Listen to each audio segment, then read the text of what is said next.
नमस्कार दोस्तों, आज मैं आपको बृहस्पतिवार की कथा सुना रहा हूँ। किसी गांव में एक साहूकार रहता था जिसके घर में अन्न, वस्त्र और धन की कोई कमी नहीं थी, परंतु उसकी स्त्री बहुत ही कृपण थी। किसी भिक्षार्थी को कुछ नहीं देती, सारे दिन घर के कामकाज में लगी रहती। एक समय एक साधु महात्मा बृहस्पतिवार के दिन उसके द्वार पर आए और भिक्षा की याचना की।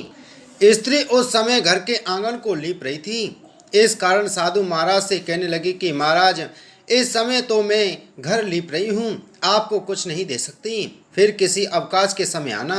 साधु महात्मा खाली हाथ चले गई। कुछ दिन के पश्चात वही साधु महाराज फिर आए, उसी तरह भिक्षा मांगी। साहूकारनी उस समय लड़के को खिला रही थी। कहने लगी, महाराज मैं क्या करूं, अवकाश नहीं है, इसलिए आपको भिक्षा नहीं दे सकती। तीसरी बार महात्मा आए तो उसने उन्हें उसी प्रकार टालना चाहा, परंतु महाराज जी कहने लगे कि यदि तुमको बिल्कुल ही अवकाश हो जाए तो मुझको भिक्षा दोगी। साहूकारनी कहने लगी कि हाँ महाराज, यदि ऐसा हो जाए तो आपकी बड़ी कृपा होगी। साधु महात्मा जी कहने लगे कि अच्छा, मैं एक उपाय बताता हूँ।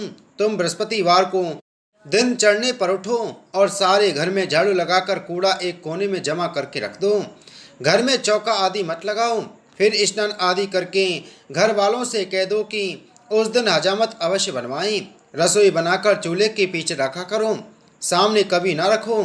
सायंकाल को अंधेरा होने के बाद ही दीपक जलाया करो तथा बृहस्पतिवार को पीले वस्त्र मत धारण करो, न पीले रंग की चीज़ों का भोजन करो।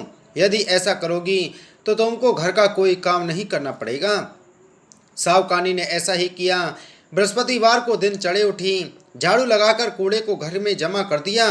पुरुषों ने हजामत बनवाई, भोजन बनाकर चूल्हे के पीछे रखा। वह सब बृहस्पतिवारों को ऐसा ही करती रही। अब कुछ काल बाद उसके घर में खाने को दाना न रहा। थोड़े दिनों में महात्मा फिर आए और भिक्षा मांगी, परंतु सेठानी कहा, महाराज मेरे घर में खाने को अन्न नहीं है, आपको क्या दे सकती हूँ। तब महाराज ने कहा कि जब तुम्हारे घर में सब कुछ था तब भी कुछ नहीं देती थी, अब पूरा पूरा अवकाश है तब भी कुछ नहीं दे रही हो, तुम क्या चाहती हो वह कहो। तब सेठानी ने हाथ जोड़कर प्रार्थना की, महाराज अब कोई ऐसा उपाय बताओ कि मेरे पहले जैसा धन धान्य हो जाए। अब मैं प्रतिज्ञा करती हूँ कि अवश्यमेव जैसा आप कहेंगे वैसा ही करूँगी।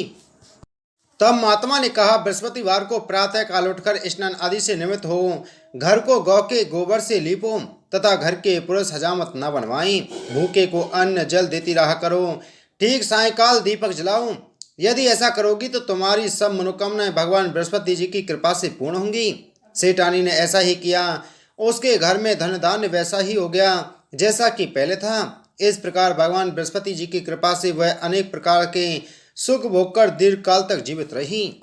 एक दिन इंद्र बड़े अहंकार से अपने सिंहासन पर बैठे थे और बहुत से देवता, ऋषि, गंधर्व, किन्नर आदि सभा में उपस्थित थे। जिस समय बृहस्पति जी वहां पर आए तो सब के सब उनके सम्मान के लिए खड़े हो गए, परंतु इंद्र गर्व के मारे खड़ा न हुआ, यद्यपि वह सदैव उनका आदर किया करता था। बृहस्पति जी अपना अनादर समझते हुए वहां से उठकर चले गए। तब इंद्र को बड़ा शोक हुआ कि देखो, मैंने गुरुजी का अनादर कर दिया है, मुझसे बड़ी भारी भूल हो गई है। गुरुजी के आशीर्वाद से ही मुझको यह वैभव प्राप्त हुआ, उनके क्रोध से यह सब नष्ट हो जाएगा, इसलिए उनके पास जाकर उनसे क्षमा मांगनी चाहिए, जिससे उनका क्रोध शांत हो जाए और मेरा कल्याण हो। ऐसा विचार कर इंद्र उनके स्थान पर गए। जब बृहस्पति जी ने अपने योग बल से यह जान लिया कि इंद्र क्षमा मांगने के लिए यहाँ पर आ रहा है, तब क्रोधवश उनसे भेंट न करना उचित है, यह समझकर वे अंतर्ध्यान हो गए। जब इंद्र ने बृहस्पति जी को घर में न देखा तब निराश होकर लौट आए। जब दैत्यों के राजा बृहस्पवर्मा को यह समाचार विदित हुआ तो उसने अपने गुरु शुक्राचार्य की आज्ञा से इंद्रपुरी को चारों तरफ से घेर लिया। गुरु की कृपा न होने के कारण देवता हारने व मार खाने लगे। तब उन्होंने ब्रह्मा जी को विनय पूर्वक सब वृतांत सुनाया और कहा कि महाराज दैत्यों से किसी प्रकार बचाइए। तब ब्रह्मा जी कहने लगे कि तुमने बड़ा अपराध किया है, जो गुरुदेव को क्रोधित कर दिया। अब तुम्हारा कल्याण इसी में हो सकता है कि त्वष्टा ब्राह्मण का पुत्र विश्वरूपा बड़ा तपस्वी और ज्ञानी है, उसे अपना पुरोहित बनाओ तो तुम्हारा कल्याण हो सकता है। यह वचन सुनते ही इंद्र त्वष्टा के पास गए और बड़े विनीत भाव से त्वष्टा से कहने लगे कि आप हमारे पुरोहित बनने की कृपा करें, जिससे हमारा कल्याण हो। तब त्वष्टा ने उत्तर दिया कि पुरोहित बनने से तपोबल घट जाता है, परंतु तुम बहुत विनती करते हो तो इसलिए मेरा पुत्र विश्वरूपा पुरोहित बनकर तुम्हारी रक्षा करेगा। विश्वरूपा ने पिता की आज्ञा से पुरोहित बनकर ऐसा यत्न किया कि हरि इच्छा से इंद्र विश्वकर्मा को युद्ध में जीतकर अपने सिंहासन पर स्थित हुआ। विश्वरूपा के 3 मुख थे। एक मुख से वह सौमपल्ली लता का रस निकालकर पीते थे, दूसरे मुख से वह मदिरा पीते थे और तीसरे मुख से अन्न आदि भोजन करते थे। इंद्र ने कुछ दिनों उपरांत कहा कि मैं आपकी कृपा से यज्ञ करना चाहता हूँ। जब विश्वरूपा की आज्ञा अनुसार यज्ञ प्रारंभ हो गया, तब एक दैत्य ने विश्वरूपा से कहा, तुम्हारी माता दैत्य की कन्या है, इस कारण हमारे कल्याण के निमित्त एक आहुति दैत्यों के नाम पर भी दे दिया करो तो अति उत्तम बात है। विश्वरूपा उस दैत्य का कहा मानकर आहुति देते समय दैत्य का नाम भी धीरे से लेने लगा। इसी कारण यज्ञ करने से देवताओं का तेज नहीं बढ़ा। इंद्र ने यह वृत्तांत जानते ही क्रोधित होकर विश्वरूपा के 3 सर काट डाले। वह मदपान करने से बमरा, सोमपल्ली पीने से कबूतर और अन्न खाने वाले मुख से तीतर बन गया। विश्वरूपा के मरते ही इंद्र का स्वरूप ब्रह्महत्या के प्रभाव से बदल गया।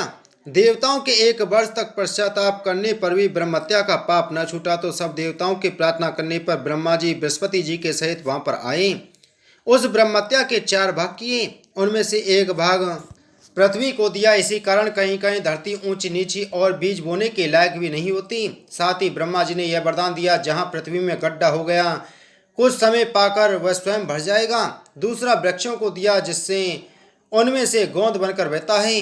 इस कारण गूगल के अतिरिक्त सब गोंद अशुद्ध समझे जाते हैं। वृक्षों को यह वरदान भी दिया कि ऊपर से सूख जाने पर भी जड़ फिर फूट जाएगी। तीसरा भाग स्त्रियों को दिया। इसी कारण स्त्रियां हर महीने रजस्वला होकर पहले दिन चांडालनी, दूसरे दिन ब्रह्मघातनी, तीसरे दिन धोबिन के समान रहकर चौथे दिन शुद्ध होती हैं और संतान प्राप्ति का उनको वरदान दिया।